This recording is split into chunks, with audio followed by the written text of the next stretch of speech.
बच्चों इस एक्सरसाइज में गिवन है पहला question, classify the following numbers as rational और इरेशनल। बहुत ही सिंपल है ये, 2 माइनस रूट 3। तो देखिए ये नंबर कैसा है, रेशनल, और ये वाला है इरेशनल। रूल ये कहता है कि एक रेशनल और एक इरेशनल नंबर का सम या डिफरेंस कुछ भी कर दीजिए, निकल के रिजल्ट हमेशा इरेशनल ही आता है। इसीलिए हम बिना सॉल्व किए ये मालूम कर लेते हैं कि ये एक इरेशनल नंबर है। यानी कि रेशनल और इरेशनल का चाहे आप प्लस कर लीजिए चाहे आप माइनस कर लीजिए, रिजल्ट जो आएगा वो इरेशनल आएगा। दूसरा इसका पार्ट है 3 प्लस रूट 23 माइनस रूट 23। अब देखिए ये भी इरेशनल नंबर है, ये भी कैसा है, इरेशनल नंबर है, और ये भी इरेशनल है। रूल ये कहता है कि दो इरेशनल नंबर का डिफरेंस या सम रेशनल भी हो सकता है और इरेशनल भी हो सकता है, ये नियम है। तो अब हमें कैसे मालूम पड़ेगा कि वो रेशनल है कि इरेशनल है, क्योंकि हमने तो कहा कि दोनों चीजें हो सकती हैं। तो इसको सॉल्व कर लेते हैं। सॉल्व करने का मतलब ये है, ब्रैकेट खोलेंगे, ये माइनस का ये प्लस का है, दोनों कैंसिल हो जाएंगे, बचेगा कितना 3, और 3 क्या होता है, रेशनल, इसलिए इसका आंसर हुआ रेशनल।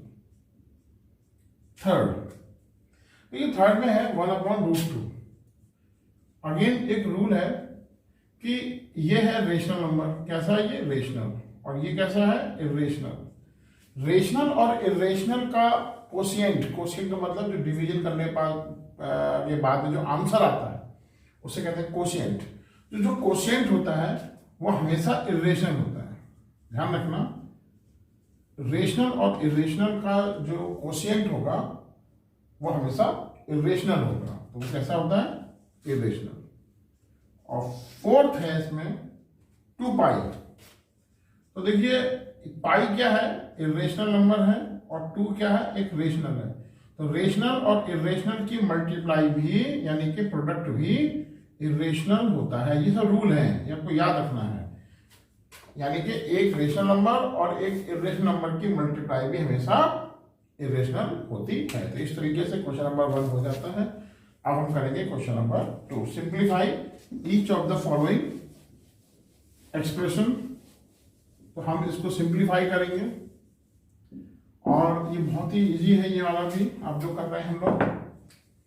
तो कैसे करना है इनको, सबसे पहले हम लोग क्वेश्चन नंबर 2 का फर्स्ट पार्ट करेंगे।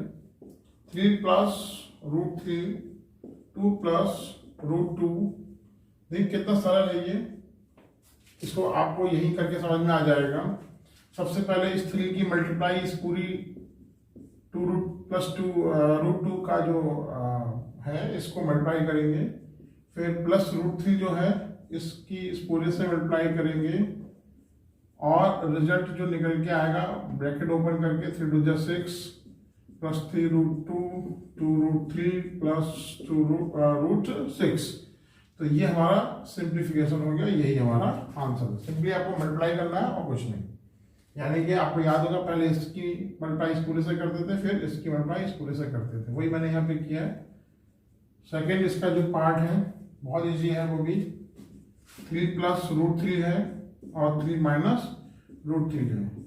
ये देखिए a प्लस बी और a माइनस बी, एक फॉर्मूला होता है a plus B a minus B बराबर क्या होता है, a square minus B square. तो a हमने किसे माना था, 3 को, तो यहाँ पे 3 का स्क्वायर कर लेंगे, और b हमने किसको माना था, रूट 3 को, तो रूट 3 का यहाँ पे स्क्वायर हो जाएगा। 3 3 9 होता है, रूट 3 का स्क्वायर 3 होता है, निकल के आंसर आया 6। तो बहुत सिंपल है, इसको हमने कर लिया है।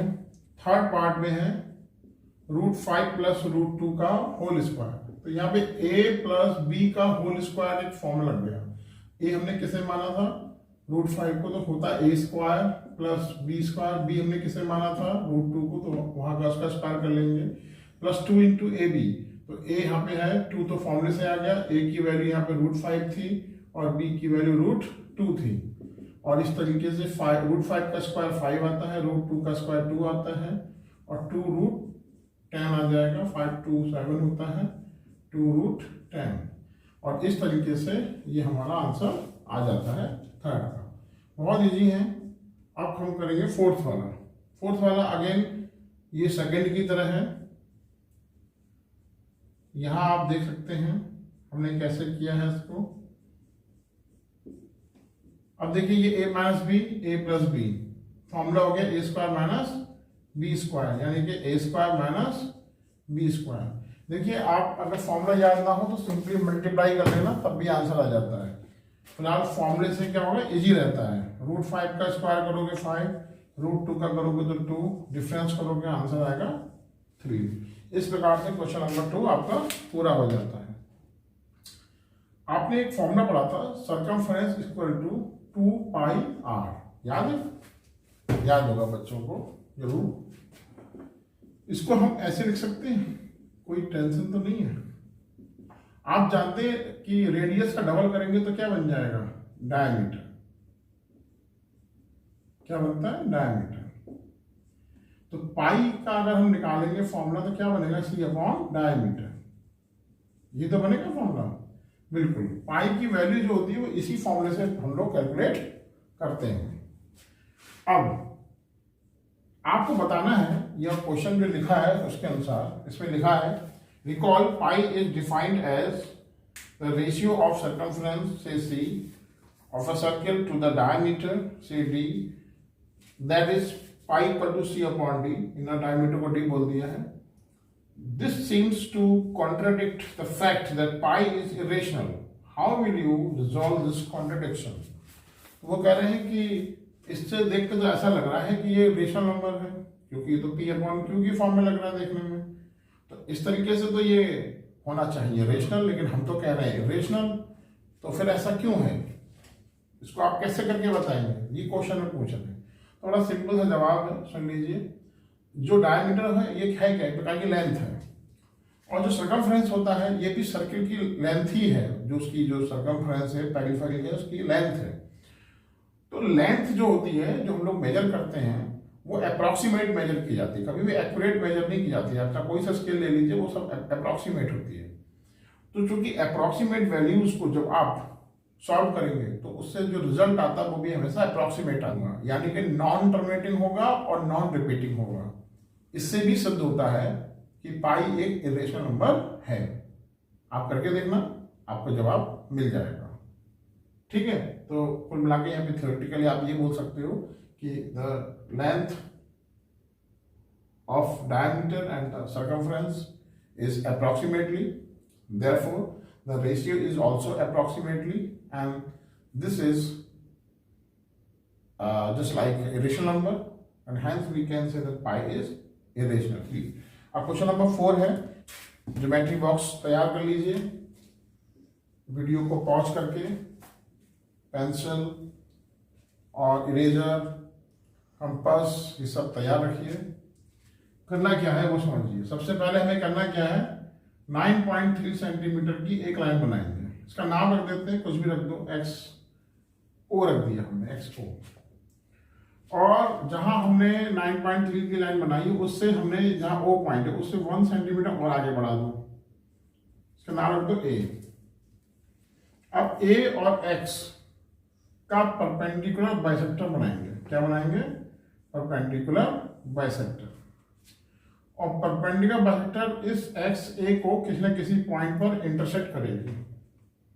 जिस पॉइंट पर इंटरसेक्ट करेगी, कंपास का जो नुकीला हिस्सा होता है वो यहाँ रखना, और यहाँ रखे रखे पेंसिल खींच के यहाँ तक ले आना, और फिर यहाँ से एक बनेगा सेमी सर्किल जो कि X और A को टच कर रहा होगा। अगर आपका टच नहीं कर रहा है X और A को तो समझो गलत कर रहे हैं आप। परपेंडिकुलर बाइसेक्टर और एक सेमी सर्किल बना लेंगे।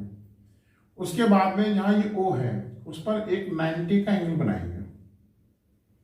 अब 90 का एंगल चाहे बना लीजिए प्रोटेक्टर से और चाहे बना लीजिए कंपास की सहायता से।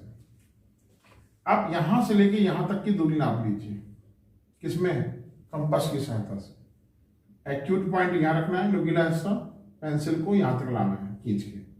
अब ये जो आया इसको हम लोग एक आर्क लगाएंगे और यही आगे हम बढ़ा देंगे। जहां पे ये आर्क इस लाइन को जहाँ प्रोड्यूस किया गया काटेगा, यहाँ से लेके यहाँ तक की जो दूरी होगी वो √9.3 होगी। आप √9.3 को कैलकुलेट करना और कैलकुलेट करने के बाद स्केल से नाप के देखना, अप्रॉक्सीमेटली वही वैल्यू आ रही होगी जो आपने यहाँ पे निकाली है। इस तरीके से नंबर लाइन पर आप 9.3 को रिप्रेजेंट कर सकते हैं। ये विधि हम तब अपनाते हैं जब स्पेशली डेसिमल के नंबर हों। जरूरी नहीं है कि ये सिर्फ डेसिमल के नंबर पे ही एप्लीकेबल होगी, ये जो नॉर्मल होल नंबर्स हैं उनको भी अगर हम रिप्रेजेंट करना चाहते हैं नंबर लाइन पे तब भी उनको कर सकते हैं। जैसे √5 है या अगर ऐसा कोई नंबर आता है √2 आता है तो उनको भी हम इस प्रकार से रिप्रेजेंट कर सकते हैं। डेसिमल के लिए तो बहुत बढ़िया विधि है ये, इसको हम अपना सकते हैं। मेथड बहुत बढ़िया मेथड है। अब इसको कर लेना आप लोग और फिर उसके बाद आता है क्वेश्चन नंबर 5। इस क्वेश्चन में रेशनलाइज करना ये बहुत इंपॉर्टेंट है क्योंकि कई जगह मैथ में ये हेल्प करता है, क्योंकि रेशनलाइजेशन हर जगह काम आता है। इसमें क्या करना है, जो नंबर नीचे है उसी नंबर से ऊपर नीचे मल्टीप्लाई करनी है, और रूट है तो रूट लगाना नहीं है। तो हम अगर मल्टीप्लाई करेंगे तो कितना आएगा, यहाँ करेंगे तो √7 की और √7 की मल्टीप्लाई करेंगे तो रूट हट जाएगा, केवल 7 बचेगा। क्यों बचेगा वो भी समझ लीजिए। अगर हम √7 मल्टीप्लाई करेंगे तो क्या आएगा, 7 7 जा 49, और 49 का रूट कितना होता है 7, तो निकल के वही आना 7। वो अलग बात है कि हम यहाँ पे डायरेक्टली कर देते हैं तो हमारे पास ये आंसर आ गया और इसको कह दिया हमने रैशनलाइजेशन हो गया। अब यहाँ पे सिंगल था, कोई दिक्कत नहीं थी। अब यहाँ दूसरा जो क्वेश्चन है उसमें एक साथ 2 आ गए। इसको करने का तरीका क्या है, 2 आ जाए 3 आ जाए कितने भी आ जाए उससे कोई टेंशन नहीं है। आपको समझना ये है कि जब 2 हैं तो क्या करना है, देखिए जो नंबर है वो तो वही रहेंगे लेकिन साइन चेंज हो जाएगा। जैसे माइनस है तो यहाँ प्लस हो जाएगा, अगर यहाँ प्लस होता तो मैं यहाँ माइनस लगाता। अब जितने से मल्टीप्लाई मैं नीचे करूंगा उतने ही सही मुझे ऊपर भी मल्टीप्लाई करनी पड़ेगी, क्योंकि मैथ का रूल है जो भी चेंज करते हैं वो इक्वल करते हैं, सेम करते हैं। ऐसा नहीं कि एक तरफ करके दूसरी तरफ छोड़ दिया। अब यहाँ पे निकल के आएगा √7 प्लस √6। यहाँ पे फॉर्मूला लग गया a minus B a plus B बराबर बताया था मैंने a² माइनस b²। सॉल्व करेंगे निकल के आएगा 7 - 6 और आंसर आ जाएगा, आपको माइनस करने 1 आएगा और निकल के आंसर आएगा √7 प्लस √6। यही आपका आंसर है। इस तरीके से ये भी आंसर हो गया आपका फर्स्ट सेकंड। थर्ड इसका करना है हमें। थर्ड में है वही 1/√5 प्लस √2। तो मैंने बताया था जो डिजिट होती हैं, जो नंबर होते हैं वो सेम रहते हैं, केवल साइन का फर्क होता है। तो यहाँ प्लस था तो मैं यहाँ क्या करूंगा, माइनस कर दूंगा, और यहाँ पे मैं ऊपर भी उसी से मल्टीप्लाई करूंगा।